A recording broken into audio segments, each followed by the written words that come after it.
जी, अब देखें जी हमारी एक्सरसाइज मिसलिनियस एक्सरसाइज 8। इसमें मैंने कहा आखिरी हमने 4 सवाल करने जो शॉर्ट क्वेश्चन है वही आते हैं। तो अब देखें क्वेश्चन नंबर 7 की स्टेटमेंट है, वो कहता है इन a triangle A B C. एक ट्रायंगल ए बी सी है जिसमें ए, एक उसकी साइड स्मॉल ए से रिप्रेजेंट की है वो 17 सेंटीमीटर है, दूसरी साइड स्मॉल बी से रिप्रेजेंट की है उसकी वैल्यू है 15 सेंटीमीटर, और इसी तरह से जो तीसरी साइड सी है स्मॉल सी से रिप्रेजेंट की है उसकी जो मेजरमेंट है वो 8 सेंटीमीटर है। ये इसने हमें 3 मेजरमेंट्स दे दी हैं इस ट्रायंगल की। अब वो कहता है इसके अंदर जो मेजरमेंट एंगल ए है ना वो आपने फाइंड आउट करना है वो कितने डिग्री का होगा। ठीक है, अच्छा सवाल में डायग्राम नहीं बनाई हुई, मैं सिर्फ आपको थोड़ा सा समझाने के लिए मैंने यहाँ डायग्राम बनाई है। जब हम कोई ट्रायंगल बनाते हैं ना, जैसे ये ए बी सी एक ट्रायंगल मैंने यहाँ ड्रॉ की है, ठीक है। अब इसमें ये वर्टिसेस होते हैं, ये ए वर्टिक्स है, बी वर्टिक्स है, ये सी, ये जो ये यहाँ पर यूनियन ऑफ एंगल यहाँ पे ये दो जैसे कॉर्नर बन रहे होते हैं, ये कॉर्नर इन्हें वर्टिक्स कहते हैं। ठीक है, वर्टिक्स। तो जो नाम देने का मतलब तरीका होता है ना ट्रायंगल के अंदर, वो ये होता है कि ये जो वर्टिसेस है, जैसे बी वर्टिक्स है ना, इसकी अपोजिट साइड स्मॉल बी से रिप्रेजेंट होगी, ये याद रखना। इसी तरह से जो कैपिटल ए जो वर्टिक्स है इसकी अपोजिट साइड स्मॉल ए से रिप्रेजेंट करेंगे, और इसी तरह से जो वर्टेक्स सी है इसकी अपोजिट साइड जो बनेगी, ये देखें इसकी अपोजिट साइड ये स्मॉल सी से रिप्रेजेंट करते हैं। तो ये है हमारे पास। ठीक है, अब देखें हम यहाँ पर क्या कर सकते हैं कि जैसे हमारे पास ये है, हम अगर देखें तो हमारे पास 1 2 और ये 3 जो है ये मेजरमेंट्स दी हुई हैं। किसी तरह से अगर यहाँ पे पाइथागोरस थ्योरम का एक होता है कन्वर्स ऑफ पाइथागोरस थ्योरम, याद है ना, कन्वर्स ऑफ पाइथागोरस थ्योरम हमने पढ़ा था 9th क्लास में भी 15वें चैप्टर में। तो कन्वर्स ऑफ पाइथागोरस थ्योरम क्या किस लिए इस्तेमाल करते हैं?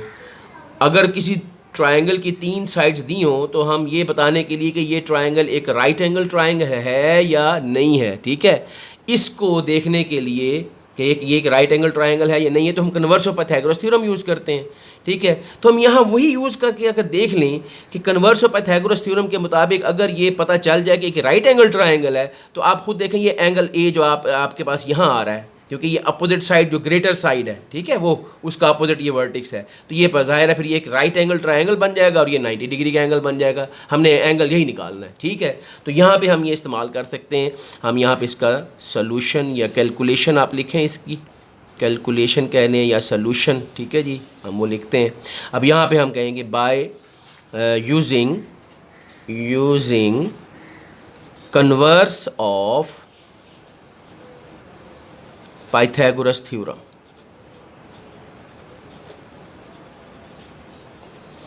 Converse of Pythagoras theorem use कर लेते हैं जी।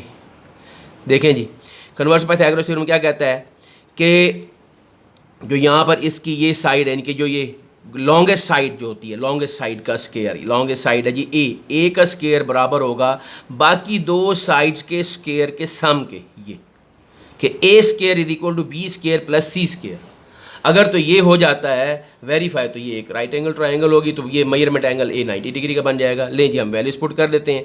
ए की वैल्यू हमें ये 17 दी हुई है, बी की वैल्यू जो है वो हमारे पास 15 है और सी की वैल्यू 8 है। पुट कर लेते हैं यहाँ पर 17 का स्केयर, उसके बाद है जी फिर बी 15 का स्केयर और सी जो है वो 8 का स्केयर आ जाएगा। लें जी हल करते हैं। 17 का स्केयर होता है 289, 15 का स्केयर होता है 225, 8 का स्केयर 64 होता है। तो 289 is equal to 225 plus 64 add करें तो भाई ये तो 289 ही आ रहा है। ठीक है, ले जी दोनों साइड आपस में इक्वल होगी, वेरीफाई हो गया। इसका मतलब है hence verified that the given measurements are of a right angled triangle। ठीक है जी, अब ये साबित हो गया कि ये एक राइट एंगल ट्रायंगल है।